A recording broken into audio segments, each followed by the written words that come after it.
welcome back to the Rugby League History channel. Today I'm going to be doing a video which is going to be the first in the series. It's going to be comparing two Rugby League teams to see which team is the bigger club overall. I got this idea because I've got a football channel. I watch a couple of different channels where they compare teams, silverware, crowd numbers, all that caper, and they come out with a winner to see who's the bigger club. So I thought I'd start this series. I thought I'd trial it out with the first video. And that one is going to be Parramatta against Canterbury-Bankstown. Who's the bigger club? I'm going to be looking at crowd numbers, going to be looking at memberships, going to be looking at all kinds of things, and I'm going to be making up a tally, and at the end of that I'm going to determine who's the bigger club. So anyways, sit back and enjoy the video. So the first thing we're going to compare is crowd numbers. Now what I've done for this is I've excluded the COVID years and I've counted from 2013 to 2023, so I've done a 10-year period with crowd numbers, and over a 10-year period Canterbury's average crowd number between 2013 to 2023 was 15,718. Now if we compare this to Parramatta, over a 10-year period between 2013 to 2023 the club averaged 16,097 fans at home games. So both teams in the last 10 years have had their ups and downs, but on this occasion Parramatta come out as the winner. They average a higher crowd than Canterbury, only just though. So Parramatta move into a 1-0 lead over Canterbury. In the second part I'm going to be looking at the biggest crowds that each club has recorded. Now for this one I've decided to not include ANZ Stadium or Stadium Australia. I'm just going to be focusing on the suburban grounds of both clubs.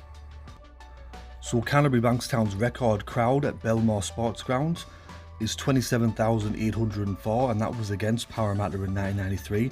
However, against a different opponent, the highest ever crowd recorded there was 25,148 against St George in 1980. Now looking at Parramatta, I'm not going to include the new Western Sydney Stadium because obviously that does have a bigger capacity and does get more fans than Belmore Sports Ground does anyway. We're going to be focusing on the old Parramatta Stadium, which was around for over 30 years. And the biggest ever crowd that Parramatta got there was 27,243 against South Sydney in 1986. And also the biggest ever crowd that they got at Cumberland Oval, which was the ground before Parramatta Stadium, was 22,470 against South in 1971. So at the end of round 2, I will give Canterbury a point because they did have the highest home crowd recorded at their suburban ground. However, it was against Parramatta. In terms of an opponent outside of these two rivals, Parramatta did have the highest crowd with 27,243 against South Sydney in 1986. So I'm going to have to give both teams a point in this regard.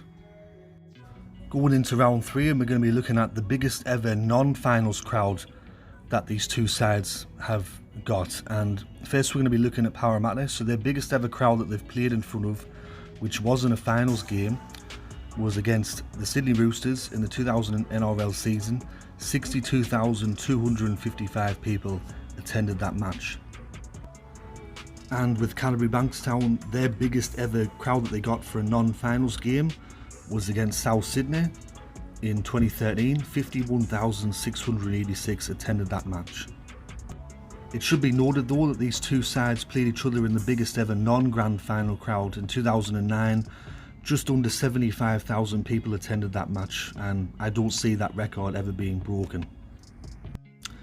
So at the end of round 3, Parramatta take another point here. They did have the biggest non-finals crowd, 62,255 as opposed to Canterbury's 51,686. Going into round 4, and I'm going to be looking at the head-to-head between these two clubs. Since Parramatta ended in 1947, there's been 154 matches played. Parramatta's won 71, Canterbury's won 78, and there's been 5 draws. So Canterbury have won more matches in this fixture. However, since 2010, there's been 28 matches played. Parramatta's won 16, Canterbury's won 12, and since 2016 Parramatta's only lost to Canterbury 3 times. So in recent times Parramatta have the won over Canterbury, but overall Canterbury have gained more wins in this fixture. So at the end of round 4, look, I'm going to give both teams a point here because yes, Canterbury do have more wins overall against Parramatta, but in more recent times, and it seems that a lot of people just care about the recent times, Parramatta have won more matches against Canterbury, so I'm going to give both teams a point here. So going into round 5 now, and we're going to be looking at table position since 2010, who's finished higher than the other. And looking at Rugby League Project now, with Parramatta, they've finished higher than Canterbury 7 times, and Canterbury's finished higher than Parramatta 7 times as well. So they're pretty much bang even since 2010. However, in the last 5 seasons, Parramatta has finished higher than Canterbury on the table. So in the last decade or more, you could say, both teams have had their ups and downs. Canterbury's been down the bottom of the table. Parramatta's been down there. Both teams have been up the top of the table, thereabouts. Both teams have played each other in grand finals, but in terms of ladder position, they're dead even. So at the end of round 5, I think it's only fair to give both teams a point in this regard. Moving into round 6, and we're going to be looking at social media numbers. So, I mean, these are subjective at the end of the day. I know some people that are not supporters of a particular club, but I see that they like their page on Facebook or TikTok or whatever. So social media numbers are subjective, but I'm just going off the total numbers that I can see.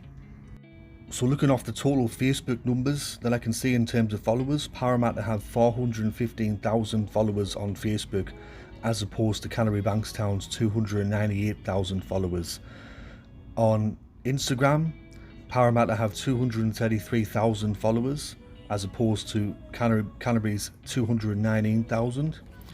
On TikTok, Parramatta have 128,000, as opposed to Canterbury's 110. And on YouTube, Parramatta have 9,000 YouTube subscribers, as opposed to Canterbury's 11,700. However, it should be noted that Canterbury started their YouTube channel a long time before Parramatta's.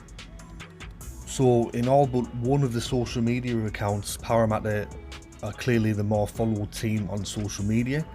The only time that Canterbury really come close is pretty much on Instagram. There's only maybe about 10,000 followers less on there, but especially on Facebook, Parramatta's nearly got double the amount of followers on Facebook.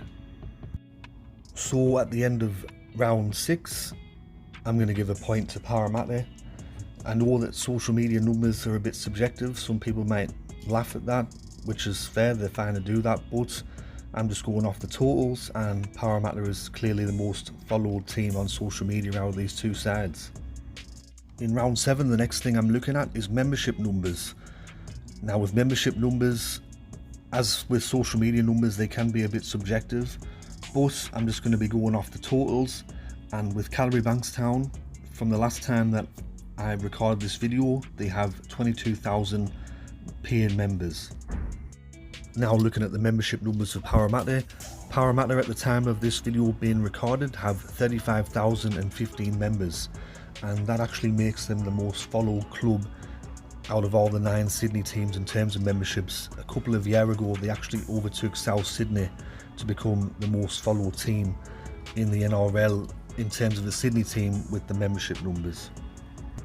So at the end of round 7, Parramatta clearly have more followers out there. They've got just over 13,000 more members than Canterbury at the time of this video being recorded, which is amazing in some ways, considering that the club has not won a premiership for 38 years, and it doesn't look like they're going to be winning a premiership anytime soon. So to have that many followers, considering the lack of success, is an amazing achievement.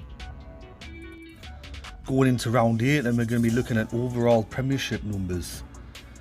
So with Canterbury-Bankstown, they've won 8 premierships since they first entered the competition in 1935, with their last being in 2004. And in the NRL era, Canterbury's won the one premiership, which was in 2004. Of course, they did win a few premierships in the 1980s. They won 4 premierships, and Parramatta also won 4 premierships. With Parramatta, they, as I just mentioned, have the 4 premierships, their last being in 1986. And I know that a lot of people like to mention that at every opportunity, But an interesting thing is that now it's been 2024, both teams have had a 38-year premiership drought. So between 1942 to 1980, Canterbury didn't win it, and between 1986 to 2024, Parramatta haven't won one. So both teams have a 38-year drought in their history. So that's a very interesting stat that I was just thinking about today.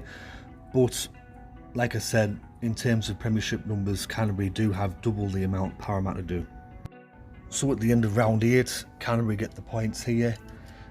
Even if you were to say, well, Canterbury won 2 premierships before Parramatta ended the competition in 1947, Canterbury would still have 6 premierships and Parramatta would have 4, so Canterbury clearly win this round. Going into round 9, we're going to be looking at grand final appearances, and I'm going to be doing this from the NRL era only. So since 1998, Canterbury-Bankstown have reached the grand final 4 times, winning on 1 occasion in 2004. They're also runners-up in 1998, 2012 and 2014. So they've made a total of 4 grand finals in 26 years of it being the NRL. As for Parramatta, they've made 3 grand finals, 2001, 2009 and 2022. Of course, there's a picture of the club after the 2001 grand final where they lost to Newcastle in the unlosable grand final. But yeah, it's with Parramatta still waiting for that premiership since 1986. But in terms of this round, Canterbury have made 4 grand finals, Parramatta have made 3. So the winner of this round is Canterbury. They get the points here. They've made 4 grand finals and Parramatta have made 3 grand finals since the NRL era.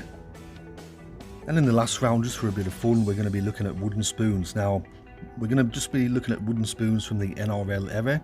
I know that Parramatta's got 14 in total, but 11 of those were before 1972. So with Parramatta in the NRL era, they've come last 3 times, 2012, 2013 and 2018. And with Canterbury-Bankstown, they've come last 3 times in the NRL era as well, 2002, 2008 and 2021. So even though Canterbury fans like to tease Parramatta fans about the wooden spoons, since the NRL era, both teams have come last on 3 occasions. And so there you have it. That's my video on who's bigger between Parramatta and Canterbury. The winner with 7 points against 5 is Parramatta. Parramatta are the bigger club out of the 2. With some of the results, I think some of you already knew what they were going to be before the video, but in terms of the results and when you look at them, yes, Canterbury have won more premierships. Canterbury may have been a bit more successful on the field in the past, but in terms of crowd numbers, membership numbers, how big the club actually is, you have to just give it to Parramatta, because yes, they haven't won as many premierships as Canterbury, but in everything else they seem to excel in. So I hope you enjoyed this video. I know that some people will probably be a bit upset. Some people will say, oh, Canterbury's way bigger club than Parramatta, but let me know in the comment section below what you think. But I've just provided the statistics today and the stats, and let me know which 2 clubs you'd like me to do next in the future. So today, Parramatta is the winner over Canterbury, 7 points to 5. Thanks for tuning in for Rugby League history, and I'll catch us all later in the next video. Alright, tatty bye for now.